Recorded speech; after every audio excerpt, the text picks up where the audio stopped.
अस्सलाम वालेकुम फ्रेंड्स। आज इस वीडियो में आपको डेमन जॉन के बारे में बताने वाला हूँ। डेमन जॉन एक American businessman, investor, TV personality और ऑथर हैं और उन्हें अमेरिकन अपैरल कंपनी फूबू के फाउंडर और सीईओ के नाम से भी जाना जाता है। जॉन क्वींस के अंदर एक मिडिल क्लास फैमिली में पैदा हुए। उन्हें उनकी सिंगल मदर ने बड़ा किया। जब वो 10 साल के थे तो उनके पेरेंट्स का डिवोर्स हो गया। उसके बाद उन्होंने काम करना शुरू कर दिया और अपनी स्टडीज को भी मैनेज करना शुरू कर दिया। जॉन डिस्लेक्सिक भी हैं, जिसकी वजह से वो बहुत ज्यादा सब्जेक्ट्स पर फोकस नहीं कर पाते, जिसकी वजह से उनका पढ़ाई में इंटरेस्ट खत्म हो गया। उनके अर्ली 20s में उन्होंने अपनी अपैरल लाइन लॉन्च करने का सोचा, फूबू के नाम से। इस प्रोजेक्ट में उन्हें उनकी मदर ने फाइनेंशियली सपोर्ट किया और कुछ स्पीड बम्स के बाद उनका बिजनेस ग्रो होना शुरू हो गया। जब कुछ रैपर्स ने उनके ब्रांड को अपनी म्यूजिक वीडियोस और प्रमोशनल कैंपेन्स में पहना। 2000 की शुरुआत में वो मिलियंस कमा रहे थे। 2009 में जॉन ने शार्क टैंक ज्वाइन कर लिया, जो एक बिजनेस रियलिटी टीवी शो है, और कुछ कंटेस्टेंट्स के बिजनेस में इन्वेस्ट भी किया और कुछ को मेंटर भी किया। इसके अलावा उन्होंने 4 बुक्स भी लिखी हैं और वो New York times best selling author भी हैं। और उन्होंने एक बिजनेस स्किल डेवलपमेंट प्रोग्राम भी को फाउंड किया है,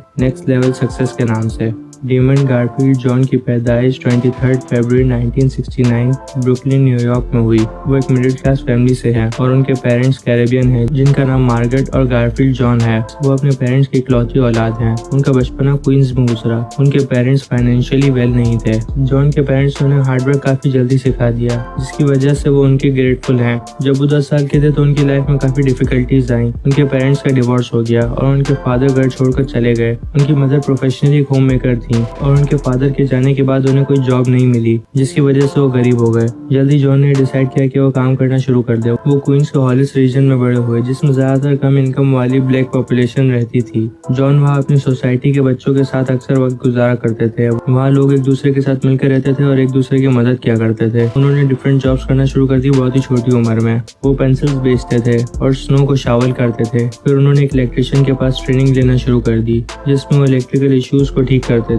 ब्रॉन्क्स रीजन के अंदर और बाहर 1980s में न्यूयॉर्क के अंदर हिप हॉप म्यूजिक ग्रो हुआ, जिसमें जॉन भी काफी इन्फ्लुएंस हुए। जॉन भी इसका पार्ट बनना चाहते थे और बहुत से टीनेजर्स की तरह, मगर अपनी फाइनेंशियल कंडीशंस की वजह से वो इतने महंगे कपड़े अफोर्ड नहीं कर सकते थे जो आर्टिस्ट पहनते थे। वो उस वक्त स्कूल में ही थे और अपनी स्टडीज पर फोकस नहीं कर पा रहे थे। कुछ सालों के बाद उन्हें पता चला कि उन्हें डिसलेक्सिया है, जिसकी वजह से वो स्टडीज से दूर हो गए। उन्होंने कॉलेज स्किप किया और अपना बिजनेस शुरू कर दिया, जिसके लिए उन्हें पैसे की जरूरत थी। तो उन्होंने वेटर का काम किया ताकि वो पैसे जमा कर सकें अपने बिजनेस के लिए। जॉन ने सिलाई अपनी मदर से सीखी। जब उनकी मदर ने उन्हें पुश किया कि वो अपनी लाइफ में कुछ वैल्यूएबल करें, जॉन ने मार्केट में कुछ वूल्स की हैट्स देखी जो बहुत ही ज्यादा ओवर प्राइस, तो उन्होंने थोड़ा लो कॉस्ट फैब्रिक खरीदा और इसे सीने के बाद उनकी 80 वूल कैप्स तैयार हो गई, जिसे उन्होंने $10 पर पीस बेचकर $800 कमाए। उनके एक पड़ोसी ने उन्हें सीने और बेचने में मदद की और यही उनका पहला बिजनेस था, जिसकी वजह से उन्हें काफी कॉन्फिडेंस मिला और उन्होंने हार्डवर्क शुरू कर दिया। उनकी मदर को रियलाइज हुआ कि उनके बेटे के पास कोई टैलेंट है इस काम का,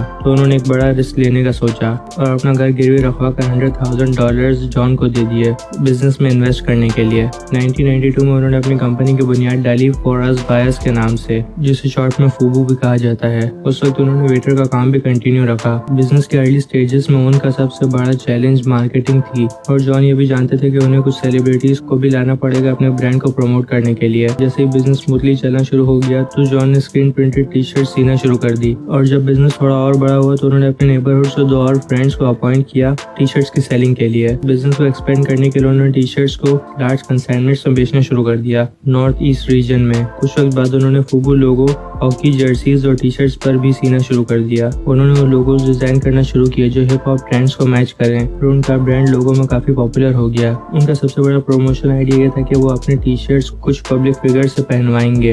अगले 2 साल के लिए उन्होंने अपने कपड़े अपकमिंग रैपर्स को देना शुरू कर दिए। उन्होंने 10 रैपर्स को चेज किया, जिसमें विल स्मिथ भी शामिल थे और उनका ब्रांड 30 म्यूजिक वीडियोस में फीचर हुआ। इस वक्त फूबू एक स्मॉल अपैरल ब्रांड था, मगर पॉपुलर म्यूजिक वीडियोस में आने की वजह से परसेप्शन बन गया था कि ये एक बड़ा ब्रांड है, जिसकी वजह से उन्हें बहुत से स्टोर्स में कांटेक्ट करना शुरू कर दिया। फिर जॉन और उनकी कंपनी ने बल्क में सप्लाई करना शुरू कर दिया। 1993 में जॉन को एक बड़ा ब्रेक थ्रू मिला जब उन्होंने अपने चाइल्डहुड फ्रेंड और रैपर LL कूल जे को कन्विंस किया कि वो उनकी टी शर्ट पहने एक पब्लिक इवेंट में।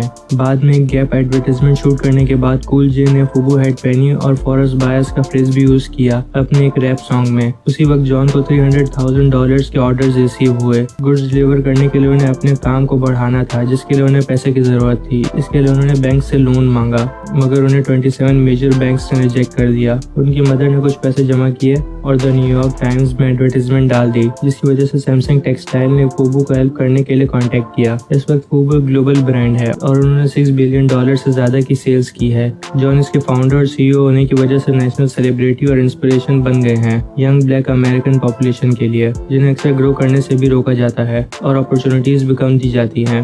जॉन पब्लिक इवेंट्स पर एज अ मोटिवेशनल स्पीकर भी जाते हैं और उन्हें ब्लैक एगन के नाम से भी जाना जाता है। 2009 में जॉन को शार्क टैंक में आने की ऑफर आई, जिसमें इंडिविजुअल्स अपना आइडिया इन्वेस्टर्स को पिच करते हैं ताकि वो फंडिंग रिसीव कर सकें। और 2017 तक जॉन ने $8 मिलियन से ज्यादा पैसा शार्क टैंक के डिफरेंट वेंचर्स में इन्वेस्ट कर दिया था। जॉन शो के काफी पॉपुलर इन्वेस्टर रह चुके हैं और उन्हें अप्रिसिएशन भी मिली है एक यंग एंटरप्रेन्योर को मेंटर करने के लिए, जिनका नाम था मोजिया ब्रिजेस, जिसकी वजह से मोस्ट ब्रोस काफी जल्दी और तेजी से ग्रो हुआ। फिर उसने NBA के साथ एक ग्रेट डील भी साइन की। सितंबर 2015 में जॉन ने business skill development program launch किया डेमंड जॉन सक्सेस फॉर्मूला के नाम से, जिसमें वो स्मॉल बिजनेस को ग्रो करने में हेल्प करते थे, जिसके बाद में उन्होंने नाम चेंज करके नेक्स्ट लेवल सक्सेस रख दिया। उन्होंने 4 बुक्स भी लिखी हैं, the brand with in, display of power, rise and grind और द पावर ऑफ ब्रोक के नाम से। वो New York times best selling author भी है और उन्हें कुछ अवार्ड्स भी मिले हैं, जैसे कि NAACP अवार्ड, एस्पर अवार्ड और एसेंस अवार्ड। डेमंड जॉन की पहली शादी अर्ली 20s में हो गई थी और उन वाइफ से उन्हें 2 बेटियां भी हुई।